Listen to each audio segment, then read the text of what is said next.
அல்ஹம்துலில்லாஹ் வ அஷ்ஹது அன் லா இலாஹ இல்லல்லாஹ் வஹ்தஹு லா ஷரீக லஹ். எல்லா புகழும் கடவுள் ஒருவருக்கு மட்டுமே. உண்மையான கடவுளாகிய அவர் ஒருவரை தவிர வேறு தெய்வமில்லை என்று நான் சாட்சி கூறுகின்றேன். அவர் தனித்தவர், இணையில்லாதவர். அன்பார்ந்த சகோதர சகோதரிகளே, எல்லாம் வல்ல அல்லாஹ்வுடைய கிருபையை கொண்டு குர்ஆன் மட்டும்தான் மார்க்கத்திற்கான ஆதாரம் அப்படிங்கிற விஷயத்தை குறித்து இப்போ நம்ம பார்த்துக்கிட்டு இருக்கிறோம். இன்ஷா அல்லாஹ் தொடர்ந்து நாம் பார்ப்போம். அதுக்கு அடுத்து கூறுவீராக 6:162 என்னுடைய தொடர்பு தொழில்கள், என்னுடைய வழிபாட்டு முறைகள், என்னுடைய வாழ்வு மற்றும் என்னுடைய மரணம் இவை அனைத்தும் பிரபஞ்சத்தின் இரட்சகராகிய கடவுளுக்கு மட்டுமே முற்றிலும் அர்ப்பணிக்கப்பட்டதாக இருக்கின்றது அப்படின்னு அல்லாஹ்வுடைய தூதர்ட்ட அல்லாஹ் சொல்றாங்கடா. இதுக்கு என்ன அர்த்தம்? உங்களுடைய தொடர்பு தொழில்கள், உங்களுடைய வழிபாட்டு முறைகள், உங்களுடைய வாழ்வு மற்றும் உங்களுடைய மரணம் இவை அனைத்தும் பிரபஞ்சத்தின் இரட்சகராகிய கடவுளுக்கு மட்டுமே, பிரபஞ்சத்தின் இரட்சகராகிய அல்லாஹ்வுக்கு மட்டுமே முற்றிலும் அர்ப்பணிக்கப்பட்டதாக இருக்க வேண்டும் அப்படின்னு நமக்கு அல்லாஹ் சுப்ஹானஹு வ தஆலா கட்டளையிடுறாங்க. நம்ம பார்த்து தான் சொல்றாங்க. இது போல நீங்க இருக்கணும், உங்களுடைய செயல்பாடுகள் அனைத்துமே அல்லாஹ்வுடைய கட்டளைக்கு ஏற்றவாறு இருக்கணும் அப்படின்னு சொல்லி அல்லாஹ் சுப்ஹானஹு வ தஆலா சொல்றாங்க. தொடர்ந்து 8:35 குர்ஆனுக்கு முன்னரே, அதாவது குர்ஆன் வர்றதுக்கு முன்னாலேயே தொடர்பு தொழில்கள் நடைமுறையில மக்களால் பின்பற்றப்பட்டு வந்தது அப்படிங்கிறதுக்கு உண்டான ஆதாரம் 8:35. காபா ஆலயத்தில் அவர்களின் தொடர்பு தொழில்கள், அதாவது சலாத் எல்லாம் பரிகாசம் செய்வதும் மேலும் மக்களை நெருக்கடி செய்து வெளியில் விரட்டும் ஒரு வழிமுறையாகவும் இருந்தது அன்றி அதிகமாக எதுவும் இல்லை.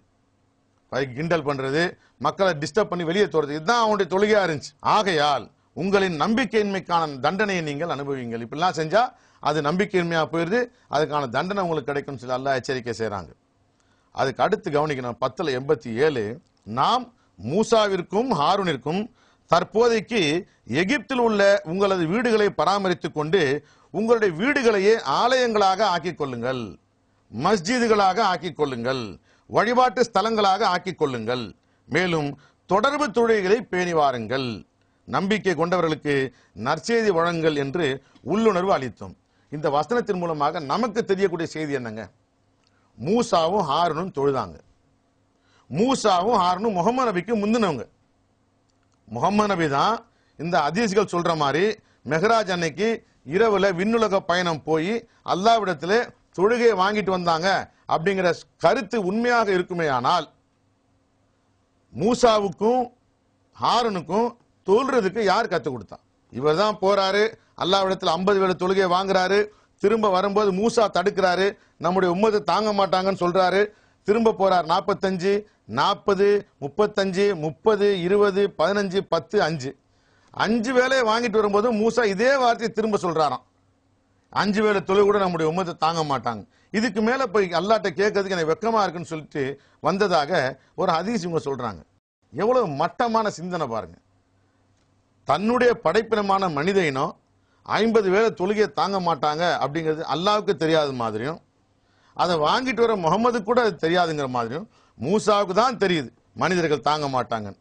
அவர் சொல்றாரு முகமதுட்ட, அப்புறம் முகமது போய் அல்லாஹ்ட்ட சொல்றாரு. இதுல இன்னொரு விஷயத்தை நீங்க கவனிக்கணும். அது என்னன்னா, 5 வேளை தொழுகைக்கு மேல என்னுடைய உம்மத்தை தாங்க மாட்டாங்க, 10 வேளைய 5 வேளையா குறைச்சு முகமது வாங்கிட்டு வர்றார். மூசாவுடைய ஆர்குமெண்ட்டை ஒத்துக்கிறார். அப்படிப்பட்ட முகமது எப்படி உங்களுக்கு முன் சுன்னத்து, பின் சுன்னத்து, தராவீஹ், தஹஜ்ஜத் இது போன்ற தொழுகைகளை உங்களுக்கு திணிச்சிருப்பாரு? யோசிச்சு பாருங்க. இதே எவ்வளவு பெரிய முரண்பாடு பாருங்க. 5 வேளைக்கு மேல என்னுடைய உம்மத்துகள் தொழ மாட்டாங்க, தாங்க மாட்டாங்கன்னு சொல்லி மூசா கொடுத்த ஸ்டேட்மெண்ட்டை ஒத்துக்கிட்ட முகமது நபி பின்னால வந்து அந்த 5 வேளைக்கு மேல ஊர்பட்ட தொழுகைகள் எப்படி உங்களுக்கு கட்டளையிட்டு இருப்பாங்க? முன் சுன்னத்து ஃபஜரை பொறுத்த மட்டும் முன் சுன்னத்துலாம் முக்கியமான சுன்னத்தா இருக்க. வித்ரு வாஜிபுன்னு சொல்லப்படுது. வாஜிபுனாலே கடமை. இதே 7 வேளையாகி போயிருது. 5 வேளை தாங்க மாட்டாங்கன்னு சொன்ன முகமது நபி தன்னுடைய கூற்றுக்கு மாற்றமாக தானே நடப்பது போன்ற ஒரு தோற்றத்தை ஹதீஸ்கள் ஏற்படுத்துது. ஆக மூசா நபியும் அவருடைய சகோதரர் ஹாரூன் நபியும் தொழுததாக இந்த 10வது அத்தியாயத்தின் 87வது வசனம் சொல்லுது. இதிலிருந்து முகமது நபி இஸ்லாத்தின் ஃபவுண்டர் அல்ல. தொழுகைய அல்லாஹ்ட்டேந்து முகமது நபி வாங்கிட்டு வரல, அதுக்கு முன்னாலே இருக்குது. அதுக்கு அடுத்து 14:37 எங்கள் இரட்சகரே, எனது குடும்பத்தின் ஒரு பகுதியை உமது புனித வீட்டின் அருகில் தாவரங்கள் அற்ற இப்பள்ளத்தாக்கில் குடியேற்றி இருக்கின்றேன். எங்கள் இரட்சகரே, அவர்கள் தொடர்பு தொழில்களை நிறைவேற்ற வேண்டியவர்களாக இருக்கின்றனர், சலாத்தை நிறைவேற்ற வேண்டியவர்களாக இருக்கின்றனர். எனவே மனிதர்களை கூட்டமாக அவர்களோடு சந்திக்க செய்வீராக. மேலும் அவர்கள் நன்றி செலுத்துபவர்களாக இருக்கும் பொருட்டு அனைத்து கனி வர்க்கங்களையும் அவர்களுக்கு வழங்குவீராக சொல்லி இப்ராஹிம் நபி பிரார்த்தனை செய்ததாக 14வது அத்தியாயத்தின் 37வது வசனம் சொல்லுது. 14வது அத்தியாயத்தின் 40வது வசனங்க. இதுல இப்ராஹிம் நபி பிரார்த்தனை செய்யறாங்க, என் இரட்சகரே, தொடர்பு தொழில்களை தொடர்ந்து கடைபிடிக்கும் ஒருவராக என்னையும் அத்துடன் என் பிள்ளைகளையும் ஆக்குவீராக. தயவு செய்து எங்கள் இரட்சகரே என் பிரார்த்தனைகளுக்கு பதிலளிப்பீராக சொல்லி அல்லாஹ்விடத்திலே பிரார்த்தனை செய்கிறார். இப்ராஹிம் நபி ஹாரூன் நபிக்கு, ஈசா நபிக்கு, ஹாரூன், மூசா இவங்களுக்கெல்லாம் முந்தினவர். இப்ராஹிம் நபி மூலமாக தான் தொழுகை, நோன்பு, ஜகாத், ஹஜ் எல்லாம் வெளிப்படுத்தப்பட்டது அப்படிங்கிறது குர்ஆன் மூலமா நாம தெரிஞ்சிருக்கோம். அந்த இப்ராஹிம் நபி அல்லாஹ்விடத்திலே பிரார்த்தனை செய்யறாங்க, என் இரட்சகரே, தொடர்பு தொழில்களை அதாவது சலாத்தை தொடர்ந்து கடைபிடிக்கும் ஒருவராக என்னையும் அத்துடன் என் பிள்ளைகளையும் ஆக்குவீராக. எங்கள் இரட்சகரே, தயவு கூர்ந்து தயவு செய்து என் பிரார்த்தனைகளுக்கு பதிலளிப்பீராகன்னு கேட்கிறார். அதுக்கு அடுத்து 21:73 ஆணித்தரமான விஷயங்கள் சொல்லக்கூடிய அடிப்படை வசனங்கள் ஏற்கனவே பார்த்தாலும் ரிப்பீட்டடா இன்னொரு வாட்டி பார்ப்போம். குர்ஆனை பொறுத்த மட்டும் அல்லாஹ் சொல்றது என்னன்னா, இது ஒரு நினைவூட்டல், இட்ஸ் அ ரிமைண்டர். நினைவூட்டல். உங்களுக்கு திரும்ப திரும்ப திரும்ப திரும்ப நாங்க நினைவூட்டணும், எங்களுக்கு திரும்ப திரும்ப திரும்ப திரும்ப நீங்க நினைவூட்டணும். ஒருத்தருக்கு ஒருத்தர் நினைவூட்டிக்கிட்டே இருக்கக்கூடியதான் குர்ஆன். இது ஒரு நினைவூட்டல் அல்லாஹ் சொல்றாங்க. ஒரு வாட்டி இல்ல, 2 வாட்டி இல்ல, 100 வாட்டி இல்ல, 1000 வாட்டி கேட்டாலும் அல்லாஹ்வுடைய வேதவசனம் எப்பொழுதும் பல கருத்துக்களை, பல மகிழ்ச்சிகளை, பல சந்தோஷங்களை தரக்கூடியதாக இருக்குமே அன்றி உங்களுக்கு சலிப்பை ஏற்படுத்தாது. காரணம், குர்ஆன் ஓதப்பட்டால் செவிதாழ்த்தி கேளுங்கள், அருள் செய்யப்படுவீர்கள் அல்லாஹ் சுப்ஹானஹு வ தஆலா சொல்றாங்க. குர்ஆன் ஓதப்பட்டால் செவிதாழ்த்தி கேளுங்கள், அருள் செய்யப்படுவீர்கள். இந்த ஒரு அந்தஸ்து குர்ஆனை தவிர வேறு எந்த புத்தகத்திற்கும் கிடையாது. கடவுளின் வாக்குறுதி அது. அது மட்டும் இல்லாம குற்றவாளிகளை அடையாளம் காட்டும் முகமாக ஒரு வசனம் சொல்லுது, அல்லாஹ் மட்டும் தனித்து கூறப்பட்டால் மறுவுலகின் மீது நம்பிக்கை கொள்ளாதவர்கள் இதயங்கள் வெறுப்பினால் சுருங்கி விடுகின்றன. அல்லாஹ் மட்டும் சொன்னா யாருடைய நெஞ்சம் வெறுப்புல சுருங்குதோ அவன் மறுவுலகின் மீது நம்பிக்கை கொள்ளாதவன். மற்றவர்களின் பெயர்கள் அல்லாஹ்வுடைய பெயரோடு சேர்த்து கூறப்படுமையானால் அவர்கள் மகிழ்ச்சி அடைகின்றனர். மறுவுலகின் மீது நம்பிக்கை கொள்ளாதவர்களை அடையாளம் காட்டுவதற்கான ஒரு அளவுகோலாக அல்லாஹ் சுப்ஹானஹு வ தஆலா சொல்றாங்க. லா இலாஹா இல்லல்லாஹ் அப்படின்னு நீங்க சொன்னீங்கன்னா மறுவுலகின் மீது நம்பிக்கை கொள்ளாத இதயமானது வெறுப்புல சுருங்கிடும். கூட யார் பேரையாவது முஹம்மது ரசூலுல்லாஹ் அல்லது வேற யார் பேரையா நீங்க சேர்த்து சொன்னீங்கன்னா அவன் சந்தோஷப்படுவான். முஹம்மது ரசூலுங்கிறது எந்த சந்தேகமும் இல்லை. 63வது அத்தியாயத்தின் முதல் வசனத்துல குற்றவாளிகள் முனாஃபிக்குகள் சாட்சி சொல்லுவாங்கன்னு அல்லாஹ் சொல்றாங்க. நீர் அல்லாஹ்வுடைய தூதர் முஹம்மது ரசூலுல்லாஹ் அப்படின்னு முனாஃபிக்குகள் சாட்சி சொல்லுவாங்க. நீங்க தூதருங்கிறதுல எந்த சந்தேகம் இல்லை, அல்லாஹ்வுக்கு அது நல்லா தெரியும். ஆனால் அவர்கள் பொய்யர்கள், அவர்கள் பொய்யர்களாக இருக்கின்றார்கள். 17:46 தெல்ல தெளிவா சொல்றாங்க அல்லாஹ் சுப்ஹானஹு வ தஆலா, இந்த குர்ஆனை மட்டும் கொண்டு உம்முடைய இரட்சகரை நீங்கள் உபதேசம் செய்வீரேயானால் அந்த மக்கள் உங்களை விட்டு வெறுண்டோடி போயிடுவாங்க. இந்த குர்ஆனை மட்டுமே கொண்டு அல்லாஹ் சுப்ஹானஹு வ தஆலாவை நீங்கள் உபதேசம் செய்வீர்களே ஆனால், குர்ஆன் தான் அல்லாஹ்வுடைய மார்க்கம் அப்படி நீங்க உபதேசம் செய்வீர்களே ஆனால் அந்த மக்கள் உங்களை விட்டு வெறுண்டோடி போயிடுவாங்கன்னு சொல்லி அல்லாஹ் தஆலா சொல்றாங்க. அதுக்கு முன்னால 45வது வசனம் சொல்லக்கூடிய கருத்தை பாருங்க. நீங்கள் குர்ஆனை படிக்கும் போது அல்லது நீங்கள் குர்ஆனை ஓதும் போது உமக்கும் மறுவுலகின் மீது நம்பிக்கை கொள்ளாதவருக்கும் இடையில் காண முடியாததொரு தடையை நாம் அமைத்து விடுகின்றோம். ஒரு தடையை நான் ஏற்படுத்துறேன், கண்ணுக்கு தெரியாத ஒரு தடை ஏற்படுத்துறேன். எதுக்காக அந்த தடை ஏற்படுத்துறேன் நல்லா சொல்றாங்க, அவர்கள் இந்த குர்ஆனை புரிந்து கொள்வதை விட்டும் தடுப்பதற்காக. அந்த தடையை, இந்த குர்ஆனை அவர்கள் புரிந்து கொள்வதை விட்டும் தடுப்பதற்காக அவருடைய மனங்களை சுற்றி கவசங்களையும் அவருடைய காதுகளில் செவிட்டுத்தனத்தையும் நாம் அமைத்து விடுகின்றோம். கேட்க வேண்டியது அந்த காது கேட்காது, காதே செவிடா போயிருங்கிறதல்ல அதுக்குள்ள அர்த்தம். எதை கேட்கணுமோ அது அந்த காது கேட்காது. கண்களிலே திரையிடுகின்றோம் நல்லா சொல்றாங்க. திரைனா கண்ணு தெரியாம போய் கீழே விழுந்துருவாங்கிறதல்ல அதுக்குள்ள அர்த்தம். எதை பார்க்கணுமோ அதை அவன் பார்க்க மாட்டான். கடவுளின் செய்தியை பார்க்க மாட்டான். கடவுளின் செய்திக்கு முரணான குப்பைகளை பார்ப்பான். கடவுளின் செய்திகளை கேட்க மாட்டான். கடவுளின் செய்திகளுக்கு எதிரான குப்பை செய்திகளை கேட்கக்கூடியவனாக அவன் இருப்பான். இழிவான செய்திகளை கேட்கக்கூடியவனாக இருப்பான். பொய்களை கேட்கக்கூடியவனாக இருப்பான், கற்பனைகளை கேட்கக்கூடியவனாக இருப்பான், யூகத்தை கேட்கக்கூடியவனாக இருப்பான். சத்தியத்தை கேட்கக்கூடியவனாக இருக்க மாட்டான், சத்தியத்தை பார்க்கக்கூடியவனாக இருக்க மாட்டான்னு சொல்லி அல்லாஹ் சுப்ஹானஹு வ தஆலா சொல்றாங்க. ஆகையினால மேலும் இந்த குர்ஆனை மட்டும் பயன்படுத்தி, அல்லாஹ்வுடைய வேத புத்தகத்தை மட்டுமே பயன்படுத்தி உமது ரட்சகரை பற்றி நீர் உபதேசித்தால் அவர்கள் வெறுப்பினால் வெருண்டோடி விடுகின்றனர்.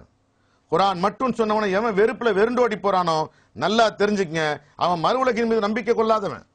மறுவுலகின் மீது நம்பிக்கை கொள்வது என்பது நம்பிக்கையின் அடையாளங்களிலே, நம்பிக்கையின் அளவுகோல்களிலே ஒன்று. அல்லாஹ் சொல்றாங்க, ஆமன்து பில்லாஹி வ மலாயிகத்திஹி வ குத்துபிஹி வ ருசுலிஹி வல் யௌமில் ஆகிரா. மறுவுலகின் மீது நம்பிக்கை கொண்டாக வேண்டும். அடிப்படை நம்பிக்கை. அலிஃப் லாம் மீம் ஸாலிகல் கிதாப லா ரைப ஃபீஹி ஹுதல் லில் முத்தகீன். இந்த புத்தகம் தவறடிக்காதது, நம்பிக்கையாளர்களுக்கு வழிகாட்டி. நம்பிக்கையாளர்களுக்கு தான் இது வழிகாட்டி, நன்னறியாளர்களுக்கு வழிகாட்டி. குற்றவாளிகளுக்கு குர்ஆன் வழிகாட்டாது, பாவிகளுக்கு குர்ஆன் வழிகாட்டாது. இந்த ப்ரொஃபஷனல் ரிலிஜனிஸ்ட் இருக்கான் பாருங்க, மார்க்கத்தை கொண்டு பிழைப்பு நடத்துகின்றவனுக்கு குர்ஆன் வழிகாட்டாது. இன்றைக்கு இருக்கக்கூடிய பெரும்பாலான மக்கள் அல்லது இன்றைக்கு இருக்கக்கூடியவர்களிலே மார்க்கமாக எவர்கள் ஹதீஸ்களை உபதேசிக்கின்றார்களோ, மார்க்கமாக ஹதீஸ்களை மக்களிடத்தில் திணிக்கின்றார்களோ, அவர்கள் எல்லோருமே மார்க்கத்தை விற்று பிழைப்பு நடத்துகின்றவர்கள், அல்லாஹ்வுடைய வேத வசனங்களை அற்ப விலைக்கு விற்பனை செய்கின்றவர்கள். இவர்களை குறித்தும் அல்லாஹ் சொல்றாங்க குர்ஆன்ல, அல்லாஹ்வுடைய வேத வசனங்களை அற்ப விலைக்கு வியாபாரம் செய்கின்றவர்கள் நெருப்பை தவிர வேற எதையும் உட்கொள்வதில்லை. இது இந்த மாதிரி அவன் செஞ்சு சம்பாத்தியம் பண்ணி சாப்பிடுறது நெருப்பு, நாளைக்கு அவன் வயிறுல நெருப்பா நிறைய மறு உலகத்துல சொல்லி அல்லாஹ் சுப்ஹானஹு வ தஆலா எச்சரிக்கை செய்யறாங்க. ஆகையினால அன்பார்ந்த சகோதர சகோதரிகளே, நல்லா தெரிஞ்சுக்குங்க, அல்லாஹ்வுடைய மார்க்கத்திற்கான ஒரே ஆதாரம் குர்ஆன் மட்டும்தான். குர்ஆனை தவிர வேறு எந்த மார்க்க ஆதாரமும் கிடையாது. அடுத்து சொல்றாங்க 21:73, நம்முடைய கட்டளைகளுக்கு இணங்க வழிநடத்தி இமாம்களாக நாம் அவர்களை ஆக்கினோம். 21:72 பார்த்தா யார சொல்றாங்க? அல்லாஹ்ங்கிறது நமக்கு தெரியும். இசாக்கையும் யாக்கூபையும் மேலும் ஒரு பரிசாக நாம் அவருக்கு அளித்தோம், மேலும் அவர்கள் இருவரையும் நன்னறியாளர்களாக நாம் ஆக்கினோம். இசாக்கையும் யாக்கூபையும் நன்னறியாளர்களாக நாம் ஆக்கினோம். நம்முடைய கட்டளைகளுக்கு ஏற்ப வழிநடத்தி இமாம்களாக நாம் அவர்களை ஆக்கினோம். மேலும் நன்னறியான செயல்கள் செய்வது எப்படி என்பதையும், தொடர்பு தொழுகைகளை அதாவது சலாத்தை, கடமையான தர்மத்தை, ஜகாத்தை கடைபிடிப்பது எப்படி என்பதையும் நாம் அவர்களுக்கு கற்றுக் கொடுத்தோம். நமக்கு அர்ப்பணித்துக் கொண்ட வணக்கசாலிகளாக அவர்கள் இருந்தனர். இந்த வசனம் நமக்கு என்னத்தை சொல்லுது? இதன் மூலம் நாம் பெறுகின்ற படிப்பினை என்ன? இசாக்கும் யாக்கூபும் முஹம்மது நபிக்கு முந்தியவர்கள். அவர்கள் சலாத்து தொடர்பு தொழுகையை கடைபிடிக்கின்றவர்களாக இருந்தார்கள். அவங்களும் தொழுதாங்க. குர்ஆன் சொல்லுது, முகமதுக்கு முன்னாலே தொடர்பு தொழுகை இருக்கு, வழக்கத்தில் இருக்கு. அசாதாரணமான சந்தர்ப்பங்களில் நீங்கள் நடந்து கொண்டோ அல்லது சவாரி செய்து கொண்டோ தொடர்பு தொழுகையை கடைபிடித்துக் கொள்ளலாம். நீங்கள் பாதுகாப்பை அடைந்தவுடன் நீங்கள் ஒருபோதும் அறிந்திராதவற்றை அவர் உங்களுக்கு கற்றுத் தந்துள்ளபடி அல்லாஹ்வை நீங்கள் நினைவு கூற வேண்டும். அடுத்து அல்லாஹ்வுடைய கட்டளை 2:238, நீங்கள் தொடர்பு தொழுகைகளை விடாது கடைபிடிக்க வேண்டும். இன்னைக்கு தொழுகிறது, நாளைக்கு தொழுவாம விட்டுறது, ஒருவேளை தொழுகிறது மறுவேளை தொழுவாம விடுறது, இது அல்ல அல்லாஹ்வுடைய கட்டளை. தொடர்பு தொழுகைகளை விடாது தொழ வேண்டும். முக்கியமாக நடுத்தொழுகை, அதாவது அசருடைய தொழுகையை அல்லாஹ்வுக்கு முழுமையாக உங்களை அர்ப்பணித்துக் கொள்ள வேண்டும், அல்லாஹ்வுடைய கட்டளை. அடுத்து நயவஞ்சகர்கள் தாங்கள் அல்லாஹ்வை ஏமாற்றிக் கொண்டிருப்பதாக எண்ணுகின்றார்கள். 4:142, ஆனால் அவர்கள்தான் அவர்களை அவ்வாறு வழிநடத்துகின்றார். அல்லாஹ்வை இவன் ஏமாத்துற மாதிரி இவன் நினைக்கிறான்ல, அந்த மாதிரி அல்லாஹ் தான் அவங்களை வழிநடத்துறேன்னு சொல்றாங்க.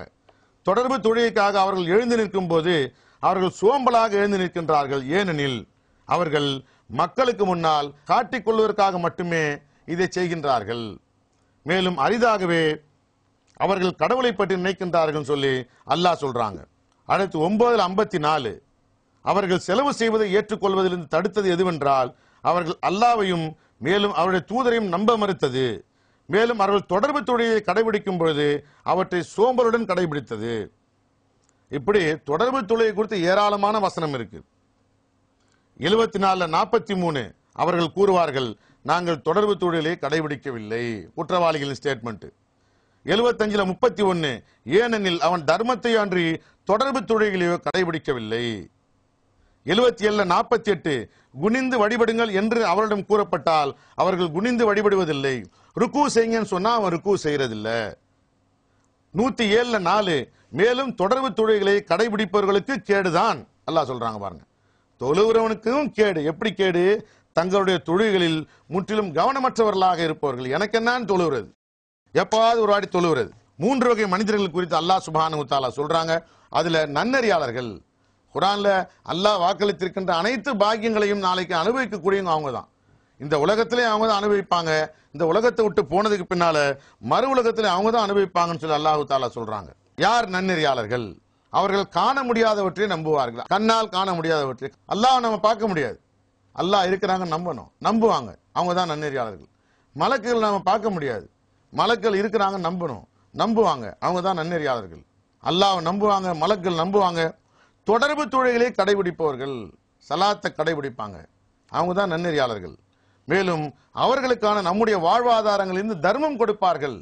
அல்லாஹ் நமக்கு கொடுத்த செல்வத்திலிருந்து நாம மக்களுக்கு கொடுக்கணும். அப்பதான் நாம நன்னறியாளர்கள்.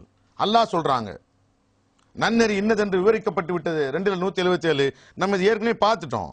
மரியம் தொழுதாங்கன்னு குர்ஆன் சொல்லுது, ஜக்கரியா தொழுதாருன்னு குர்ஆன் சொல்லுது. முகமதுக்கு முந்திய அநேக நபிமார்கள், அநேக தூதர்கள், இப்ராஹிம் நபி காலம் தொட்டு முகமது நபி காலம் வரை இடையில் வாழ்ந்த எல்லா நபிமார்களும், இடையில் வந்த எல்லா தூதர்களும் சலாத்தை கடைபிடிக்கக்கூடியவர்களாக இருந்தாங்க. ஈசா சலாத்தை கடைபிடிக்கக்கூடியவராக இருந்தார். மூசா இருந்தார், ஜக்கரியா இருந்தார், சுலைமான் இருந்தார். சுலைமான் தொழுதாருன்னு குர்ஆன் சொல்லுது, எல்லாரும் தொழுதாங்கன்னு சொல்லுது. ஆகையினால தொழுகை என்பது முகமது நபிக்கு முன்னாலே மனிதர்களால் பின்பற்றப்பட்டு வந்த ஒரு வணக்க வழிபாட்டு முறை என்பதை நாம மறந்துடக்கூடாது. அடுத்து ஜும்மாவை குறித்து குர்ஆன் சொல்லக்கூடியது நம்ம பார்ப்போம். நிறைய இருக்குது வசனங்கள். 4வது அத்தியாயத்தின் 162வது வசனம்.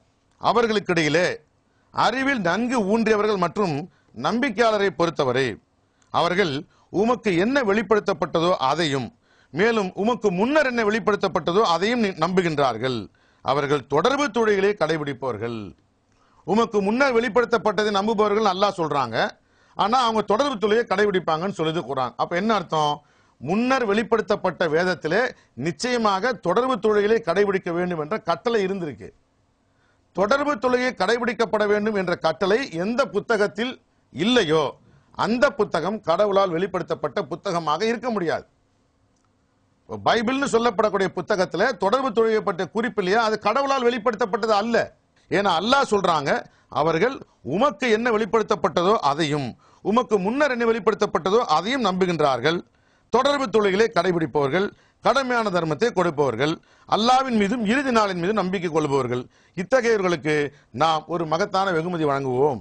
ஆகையினால முந்தைய வேதங்கள், இப்ராஹிம் நபிக்கு அல்லாஹ் கொடுத்த வேதம் தொட்டு அதுக்கு பின்னால மூசாவுக்கு கொடுக்கப்பட்ட வேதம், ஈசா கொடுக்கப்பட்ட வேதம், நபிமார்கள் அத்தனை பேரும் கொடுக்கப்பட்ட வேதத்துல தொழுகை பற்றிய குறிப்பு இருக்குங்க. தொடர்பு தொழுகை பற்றிய குறிப்பு இருக்கு. அதை கடைபிடிக்கணுங்கிற கட்டளை அதுல இருந்துச்சு. வேதத்தை உறுதியாக பின்பற்றியும் 7:170 வேதத்தை உறுதியாக பின்பற்றியும் மேலும் தொடர்பு தொழுகைகளை சலாத்தை கடைபிடித்தும் வருபவர்கள் நாம் பக்தி உள்ளவர்களுக்கு வெகுமதி அளிக்க ஒருபோதும் தவற மாட்டோம். 3 வரி எப்படிப்பட்ட விஷயத்தை சொல்லுது பாருங்க. வேதத்தை உறுதியாக பின்பற்றி வருபவர்கள், தொடர்பு தொழுகைகளை கடைபிடித்து வருபவர்கள், இவங்க தான் பக்தி உள்ளவர்கள். இப்படிப்பட்ட பக்தி உள்ளவர்களுக்கு நாம் வெகுமதி அளிக்க ஒருபோதும் தவற மாட்டோம் அல்லாஹ் சொல்றாங்க. இவங்க தான் பக்திமான். வேதத்தை உறுதியாக கடைபிடிக்கணும், தொடர்பு தொழுகையை கடைபிடிக்கணும். 9:71 நம்பிக்கை கொண்ட ஆண்களும் பெண்களும் ஒருவருக்கு ஒருவர் நேசர்கள் ஆவர். நம்பிக்கை கொண்ட ஆண்களும் நம்பிக்கை கொண்ட பெண்களும் ஒருவருக்கு ஒருவர் நேசர்கள் ஆவர். அவர்கள் நன்னறியை ஆதரிக்கின்றனர், மேலும் தீமையை தடுக்கின்றனர். நன்னறியை ஆதரிக்கின்றவர்களாகவும் தீமையை தடுக்கின்றவர்களாகவும் இருப்பவர்கள் தான் நன்னறியாளர்கள். இவர்கள் தான் நம்பிக்கை கொண்டவர்கள். அது ஆணாக இருந்தாலும் சரி, பெண்ணாக இருந்தாலும் சரி. அவர்கள் தொடர்பு தொழுகைகளை கடைபிடிக்கின்றனர். இது என்ன தெரியுது? ஆணுக்கும் பெண்ணுக்கும் தொடர்பு தொழுகை என்பது கட்டாய கடமை. தொடர்பு தொழுகையிலிருந்து விலக்களிப்பதற்கு எந்த ஒரு முகாந்திரத்தையும் அல்லாஹ் குர்ஆன்ல சொல்லல. மாதவிடாய் காலத்தின் போது கூட பெண்கள் தொழுதாகணும். மாதவிடாய் என்பது பெண்களுக்குன்னு அல்லாஹ் விதிச்ச ஒரு விதி. அந்த நேரத்தில் தொழக்கூடாது அப்படிங்கிற சட்டம் குர்ஆன்ல இல்ல. அந்த நேரத்தில் கூட தொழுது ஆகணுங்கிறது தான் குர்ஆன் சொல்லுது. அந்த நேரத்தில் நீங்க தொழுவாதீங்க அப்படின்னு எந்த ஒரு எக்ஸெப்ஷன், ஒரு விதிவிலக்கையும் அல்லாஹ் குர்ஆன்ல குறிப்பிட்டு சொல்லல. ஆகையினால மாதவிடாய் காலங்களின் போதும் பெண்கள் கட்டாயம் தொழுதே ஆக வேண்டும். இதுல எந்த மாற்று கருத்துக்கும் இடம் கிடையாது. அவர்கள் தொடர்பு தொழுகைகளை கடைபிடிக்கின்றனர், கடமையான தர்மத்தை கொடுக்கின்றனர். மேலும் அவர்கள் அல்லாஹ்வுக்கும் அல்லாஹ்வுடைய தூதருக்கும் கீழ்ப்படுகின்றனர். இவர்கள் அல்லாஹ்வுடைய கருணையால் பொழியப்படுவார்கள். கடவுள் சர்வ வல்லமையுடையவராகவும் ஞானம் மிக்கவராகவும் இருக்கின்றார் சொல்லி அல்லாஹ் சுப்ஹானஹு வ தஆலா சொல்றாங்க. அடுத்து 13:22 அவர்கள் தங்கள் இரட்சகரை தேடுவதில் உறுதியாய் விடாமுயற்சியுடன் இருக்கின்றார்கள், தொடர்பு தொழில்களை கடைபிடிக்கின்றார்கள், நம் வாழ்வாதாரங்களில் அவர்களுக்கு உரியதிலிருந்து ரகசியமாகவும் பகிரங்கமாகவும் செலவு செய்கின்றார்கள், மேலும் நல்லதை கொண்டு கெட்டதை எதிர்கொள்கின்றார்கள். இவர்கள் மிகச் சிறந்த தங்குமிடத்திற்கு தகுதி பெற்று விட்டார்கள் சொல்லி அந்த தங்குமிடம் என்று அல்லாஹ் சுப்ஹானஹு வ தஆலா சொர்க்கத்தை சொல்றாங்க. அடுத்து கண்டிப்பான முறையில் ஷஹாதா குர்ஆன்ல 20:14 அல்லாஹ் சொல்றாங்க, நான் தான் அல்லாஹ், என்னுடன் வேறு தெய்வம் இல்லை, என்னை மட்டுமே நீங்கள் வழிபட வேண்டும், மேலும் என்னை நினைவு கூறுவதற்காக தொடர்பு தொழில்களை கடைபிடிக்க வேண்டும். தொடர்பு தொழில் மிக முக்கியமான ஒரு கட்டளை. வழிபாட்டு தலங்கள் அனைத்தும் அல்லாஹ்விற்கு மட்டுமே உரியது. அதிலே அல்லாஹ்வை தவிர வேறு எந்த பேரையும் சொல்லக்கூடாதுன்னு சொல்லி அல்லாஹ் நமக்கு கட்டளையிடுறாங்க. தக்பீர் கட்டிட நமக்கும் அல்லாஹ் கட்டளையில எந்த தடையும் இல்லை. அல்லாஹ்வோடு நாம் கொள்கின்ற அந்த தொடர்பு தொழுகையில யாருக்குமே வேலை இல்லை. முஹம்மதுக்கு வேலை இல்லை, இப்ராஹிமுக்கு வேலை இல்லை, யாருக்குமே வேலை இல்லை. யாருடைய பேரையுமே நீங்க அங்க பயன்படுத்த கூடாது. பயன்படுத்தினா உங்க தொழுகை பாழா போயிடும், உங்க தொழுகை செல்லாததாக ஆகிவிடும், பயனற்றதாகி போகிவிடும் சொல்லி அல்லாஹ் சுப்ஹானஹு வ தஆலா சொல்றாங்க. யார் பேரையும் சொல்லக்கூடாது, அல்லாஹ்வுடைய பேரை மட்டும்தான் சொல்லணும். அல்லாஹ் கற்று தந்த முறைப்படி தான் நம்ம தொழுகணும். எல்லாருக்குமே தெரியும் எப்படி தொழுவணுங்கிறது. அல்லாஹ் தெள்ள தெளிவா மக்கள் அறிந்திருக்கின்ற ஒரு விஷயமாக இந்த உலகத்தில் ஆக்கி வச்சிருக்கிறாங்க. ஆகையினால தொடர்பு தொழுகையின் போது அல்லாஹ்வை தவிர வேறு யாருடைய பேரை நாம சொல்லக்கூடாது. இதை நாம மறந்துடக்கூடாது. கடவுள் என்று குறிப்பிடப்படும் போது நடுங்கிவிடும் இதயம் கொண்டவர்கள் அவர்கள் தான் துன்ப காலத்திலும் அவர்கள் உறுதியாக விடாமுயற்சியில் இருப்பார்கள். அவர்கள் தொடர்பு தொழிலை கடைபிடிப்பார்கள், நம்முடைய வாழ்வாதாரங்களில் தர்மம் கொடுப்பார்கள். தொழுகை போன்று அல்லாஹ் ஜக்காத்துக்கும் தர்மத்துக்கும் ரொம்ப முக்கியத்துவம் கொடுக்கிறாங்க. தர்மம் என்பது அல்லாஹ் விரும்புகின்ற செயல்களிலே ஒன்று. நம்ம நல்லா தர்மம் கொடுக்கக்கூடிய பாக்கியத்தை அல்லாஹ் சுப்ஹானஹு வ தஆலா நமக்கு கிருபை செய்யணும். அடுத்து ஜும்மாவுடைய தொழுகை. ஜும்மாவுடைய தொழுகை ஒண்ணுதான் கூட்டு பிரார்த்தனை, கூட்டு தொடர்பு தொழுகை. குர்ஆனை பொறுத்த மட்டும் கூட்டு தொடர்பு ஜமாத்தாக தொழக்கூடிய தொழுகைன்னு ஜும்மா மட்டும்தான் சொல்றாங்க. வேற எந்த தொழுகையும் நம்ம ஜமாத்தா தொழுகுங்கிற தேவையே இல்லை, அவசியமும் இல்லை. பாங்குங்கிறது அப்படிதான். பாங்கு தொழுகைன்னு ஒரு அங்கம் கிடையாது, அது ஒரு வழிமுறை, எல்லாரும் அடைக்கிறதுக்கு உண்டான ஒரு சிஸ்டமா ஏற்படுத்தி வச்சிருக்கிறாங்க, அவ்வளவுதான். அதுல எந்த தப்பும் கிடையாது. ஆனா அதுல முகமதுடைய பேர் சொல்லப்படுறது, ஒருத்தர் அலி பேர் சொல்றாங்க. அந்த மாதிரி அல்லாஹ்வை தவிர மற்ற பேர்கள் உச்சரிக்கப்படும் போது அந்த பாங்கும் குற்றமாயிருது, குற்றமான ஒரு காரியமாக ஆகிவிடுது. ஆகையினால இன்ஷா அல்லாஹ் அல்லாஹ் நாடினா தொழுகை குறித்த ஒரு புத்தகத்தை கூட வெளியிடறதுக்கு உண்டான ஏற்பாடு செஞ்சிட்டு இருக்கிறோம். இன்ஷா அல்லாஹ் அப்படி வெளியிடும் போது நீங்கள் அதை வாங்கி பார்த்து தெரிஞ்சுக்கிறீங்க. அன்பார்ந்த சகோதர சகோதரிகளே, மறுபடியும் உங்கள்கிட்ட நாங்க வேண்டி விரும்பி உங்கள்கிட்ட கேட்டுக்கிறது என்னன்னா, தயவு செய்து மார்க்கத்தை ஆராய்ச்சி பண்ணுங்க, குர்ஆனை நீங்க ஆராய்ச்சி பண்ணுங்க. மார்க்கத்திற்கான ஆதாரம் குர்ஆன் மட்டும்தான் சொல்லி அல்லாஹ் சுப்ஹானஹு வ தஆலா சொல்றாங்க. அந்த அல்லாஹ்வுடைய கட்டளைக்கு கீழ்ப்படிஞ்சு இந்த குர்ஆனை நீங்கள் ஆராய்ந்து பார்க்க வேண்டாமா அப்படின்னு அல்லாஹ்வுடைய வார்த்தைக்கு கட்டுப்பட்டு குர்ஆன் ஆராய்ச்சி பண்ணுங்க. குர்ஆன் அல்லாத மற்ற விஷயங்கள் மார்க்க ஆதாரமா பின்பற்றாதீங்க. ஏன்னா குர்ஆனை தவிர வேறு எந்த விஷயத்தையும் நீங்கள் மார்க்க ஆதாரமாக கொள்வீர்களே ஆனால் நீங்க கண்டிப்பாக சென்றடைகின்ற இடம் நரகமாக இருக்கும் அல்லாஹ் சுப்ஹானஹு வ தஆலா சொல்றாங்க. அல்லாஹ் வாக்களிக்கிறாங்க, மகிழ்ச்சி இப்பொழுதும் எப்பொழுதும். அல்லாஹ்வுடைய வார்த்தைகளுக்கு கீழ்ப்படிந்து கடவுளை திருப்திப்படுத்துகின்ற காரியங்கள் செய்கின்ற மக்களாக நாம் இருப்போமேயானால் மகிழ்ச்சி என்பது, சந்தோஷம் என்பது இப்பொழுதும் எப்பொழுதும் நமக்கு மட்டுமே உரியதாக இருக்கும். இதுல எந்த சந்தேகமும் இல்லை. ஏன்னா இது அல்லாஹ்வுடைய வாக்குறுதி. கடவுள் தன் வாக்குறுதியை ஒருபோதும் முறிப்பதில்லை. அல்லாஹ்வுடைய வாக்குறுதி மாறுவதே இல்லை, அது நடந்தே தீரும். ஆகையினால் கண்டிப்பாக நிச்சயமாக மார்க்க ஆதாரம் அல்லாஹ் நம் மீது விதித்திருக்கின்ற கட்டளை மார்க்கமாக நாம் இஸ்லாத்தை மட்டும்தான் பின்பற்றணும். நம்முடைய மார்க்கம் இஸ்லாம் தான். அந்த இஸ்லாத்தை பின்பற்றுவதற்கான ஒரே முகாந்திரம், த சோர்ஸ் ஆஃப் ரிலிஜன், குர்ஆன் மட்டும்தான். நம்முடைய கொள்கை காட் அலோன், குர்ஆன் அலோன். ஆகையினால அதன் அடிப்படையில் வாழ்க்கை நடத்தி அல்லாஹ்வுடைய பொருத்தத்தையும் அல்லாஹ்வுடைய பாதுகாப்பையும் பெற்று இவ்வுலகிலும் மறு உலகிலும் மகத்தான மாபெரும் வெற்றிகளை பெற்று எலிட் ஆஃப் த எலிட் சாபிக்கூனாக நம்மையும் நம்முடைய தாய் தந்தையரையும் நம்முடைய மனைவி மக்களையும் நம்முடைய உடன்பிறந்த சகோதர சகோதரிகளையும் நான் நேசிக்கின்ற அனைவரையும் அல்லாஹ் சுப்ஹானஹு வ தஆலா ஆக்கி அருள்வாளிப்பாராக என்று அல்லாஹ்விடத்தில் இறைஞ்சி பிரார்த்தனை செய்தவனாக நிறைவு செய்கின்றேன். மாஷா அல்லாஹ், லா குவத்த இல்லா பில்லாஹ், அல்ஹம்துலில்லாஹி ரப்பில் ஆலமீன்.